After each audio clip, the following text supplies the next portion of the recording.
हरियाणा की इस शान से जमीन के नीचे हजारों साल पुरानी एक ऐसी कहानी दबी है जिसने भारतीय इतिहास को समझने का हमारा नजरिया बदल दिया है। नाम है राखी गढ़ी।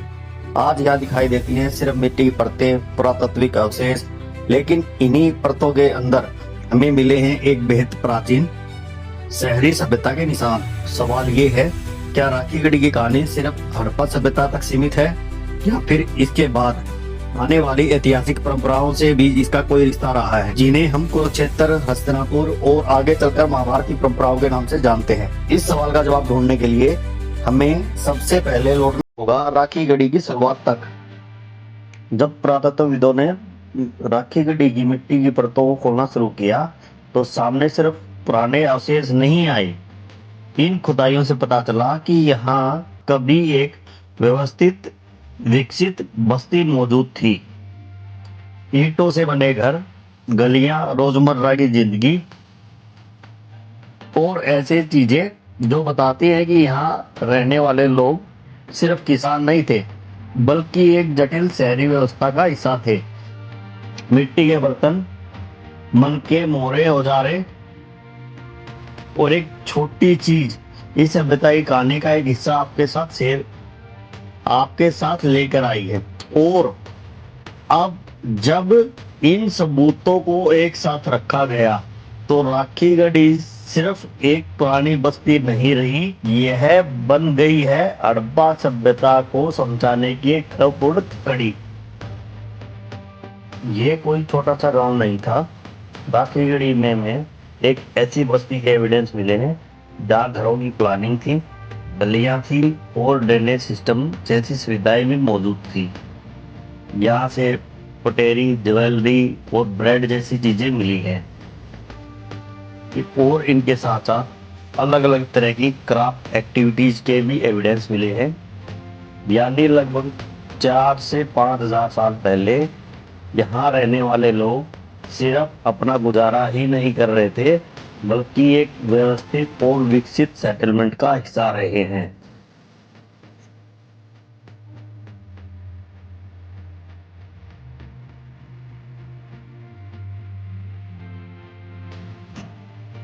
और फिर कहानी में आता है डीएनए। राखी गढ़ी से मिले एक इंडिविजुअल के एसेंट डीएनए ने इस कहानी को एक नई दिशा दी है। इससे हमें उस दौर के लोगों की जेनेरिक हिस्ट्री को समझने की एक अहम झलक मिलती है। लेकिन यहाँ एक बात बहुत ध्यान से समझनी जरूरी है, ये एक इंडिविजुअल का जीनोम है।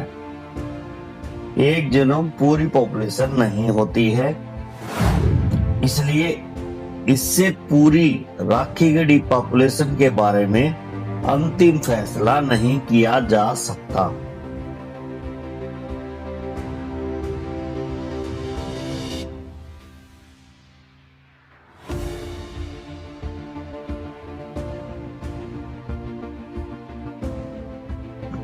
लेकिन लगभग 1900 बीसी के बाद हड़प्पा संस्कृति की पुरानी अर्बन व्यवस्था बदलने लगी। वो बड़े शहर, वो पुरानी प्लानिंग धीरे धीरे एक अलग रूप लेने लगी। राखी गढ़ी और आसपास के कई क्षेत्रों में सेटलमेंट पैटर्न में बदलाव दिखाई देता है। लेकिन यहाँ से कहानी और दिलचस्प हो जाती है, क्योंकि सवाल था लोग कहाँ गए।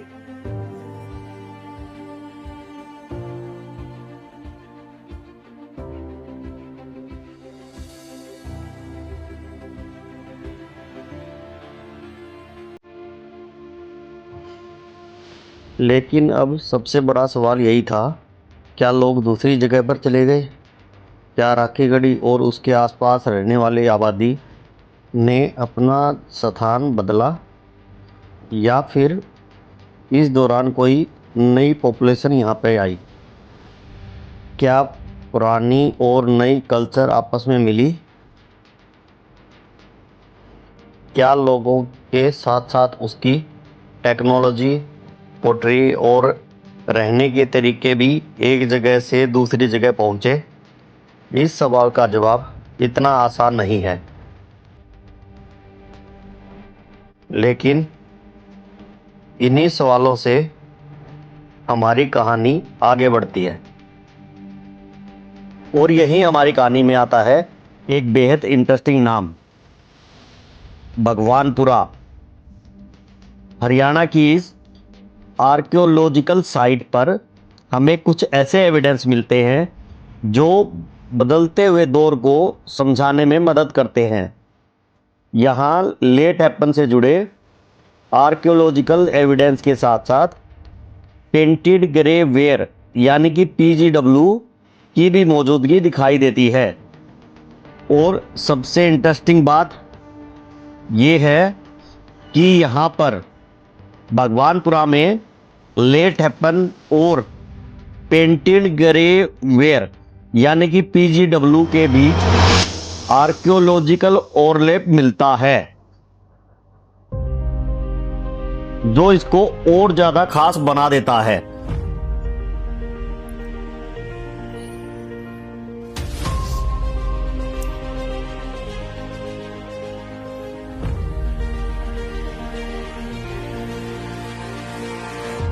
अब PGW सुनकर ऐसा मत समझना कि ये किसी राजा, रानी या किसी जाति का नाम है।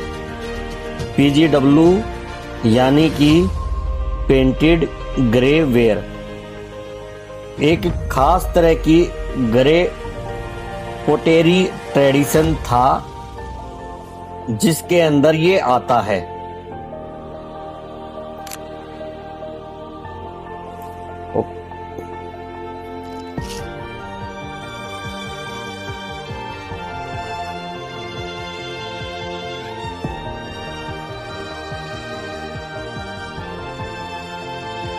और यही पोटेरी ट्रेडिशन बाद में नॉर्थ इंडिया के कई आर्कियोलॉजिकल साइट्स पर दिखाई देती है। धीरे धीरे इसका आर्कियोलॉजिकल डिस्ट्रीब्यूशन हरियाणा से आगे बढ़ के दिल्ली रीजन और वेस्टर्न उत्तर प्रदेश तक दिखाई देता है। और इसी बॉर्डर रीजन में हमें एक और महत्वपूर्ण नाम मिलता है, नाम है हस्तिनापुर। लेकिन अब सवाल यही है कि क्या ये सिर्फ एक पोटेरी ट्रेडिशन था या इसके पीछे इस समय के लोगों और कल्चरल में भी कोई कनेक्शन पाया जाता था?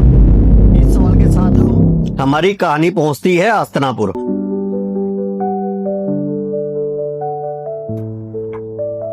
और अब हम पहुंचते हैं उस जगह पर जिसका नाम सुनते ही महाभारत की याद आती है, हस्तिनापुर। आज हस्तिनापुर उत्तर प्रदेश में स्थित एक महत्वपूर्ण ऐतिहासिक स्थल है, लेकिन प्राचीन परंपरा में इसका नाम कुरु ट्रेडिशन से जुड़ा हुआ मिलता है। यही वो जगह है जहां आर्कियोलॉजिकल एविडेंस और हमारी प्राचीन कथाओं के बीच एक दिलचस्प सवाल खड़ा होता है।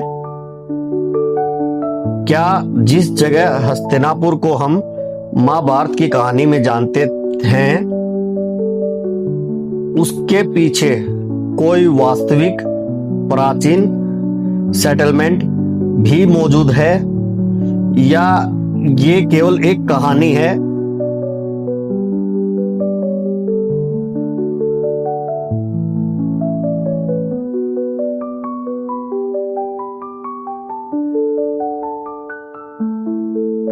लेकिन हमें सिर्फ कहानी पर भरोसा नहीं करना है, हमें जमीन के नीचे मिले एविडेंस को भी देखना है।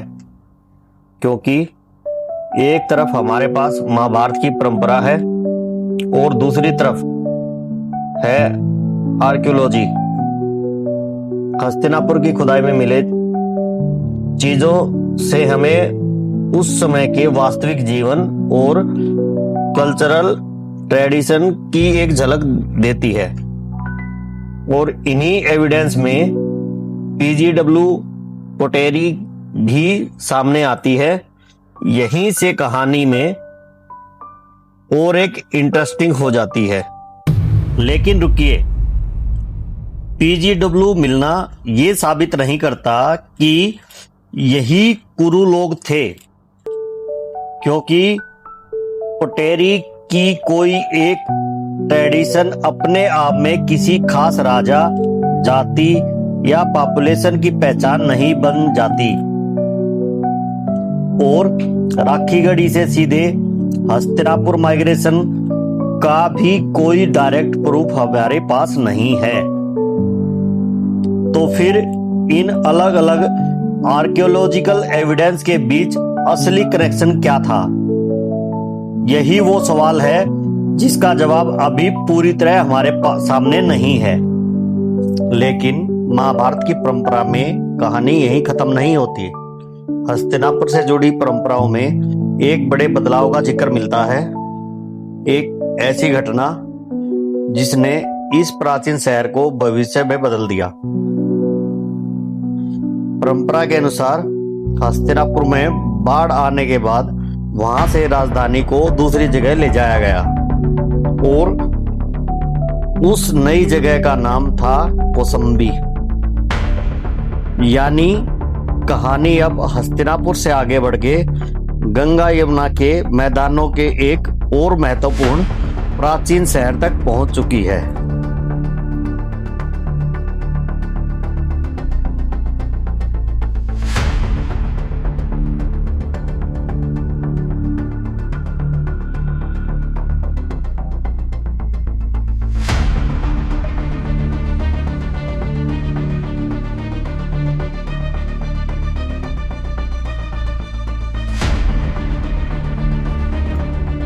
परंपरा के अनुसार बाद में हस्तिनापुर से राजधानी कौसंबी चली गई। आज एसेट कौसंबी को उत्तर प्रदेश के कोसम क्षेत्र से आइडेंटिफाई किया जाता है। यह भी अपने समय का एक महत्वपूर्ण प्राचीन शहर था और इसकी आर्कियोलॉजिकल रिमेन्स हमें उस दौर के अर्बन लाइफ और कल्चरल डेवलपमेंट की एक और झलक देते हैं। रिवर बेड है, यमुना के किनारे बसा हुआ है ये, और उत्तर प्रदेश में लखनऊ से थोड़ा सा आगे पड़ता है। अब पूरी तस्वीर सामने रखिए। एक तरफ है राखीगढ़ी लगभग 2600 से 1900 BCE हड़प्पा दौर, उसके बाद आता है लेट हड़प्पा फेज, फिर हम पहुंच जाते हैं भगवानपुरा, जहां पर लेट हड़प्पा और पीजीडब्ल्यू के आर्कियोलॉजिकल एविडेंस एक साथ दिखाई देते हैं। इसके बाद नॉर्थ इंडिया में पीजीडब्ल्यू होरिजन दिखाई देता है और फिर हमारी कहानी पहुंचती है हस्तिनापुर, जिसे कुरु ट्रेडिशन से जोड़ा जाता है, और परंपरा में आगे आता है कौसंबी। लेकिन इन सभी चैप्टर के बीच में क्या सच में कोई सीधा कनेक्शन था?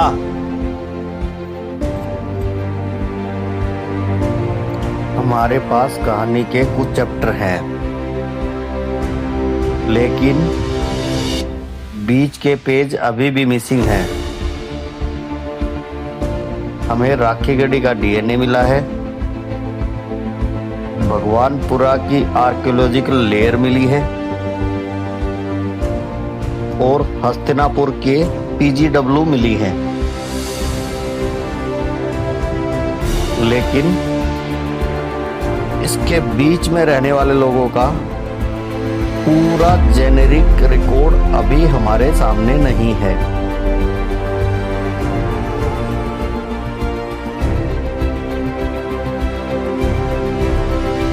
सबसे बड़ा सवाल, तो क्या राखीगढ़ी की कहानी किसी बदले हुए रूप में आगे चलकर कुरु की दुनिया तक पहुंचती थी, या फिर ये दो बिल्कुल अलग वर्ड थे? इसका जवाब शायद अगली आर्कियोलॉजिकल डिस्कवरी में छिपा है। आपको क्या लगता है? कमेंट करके बताइए।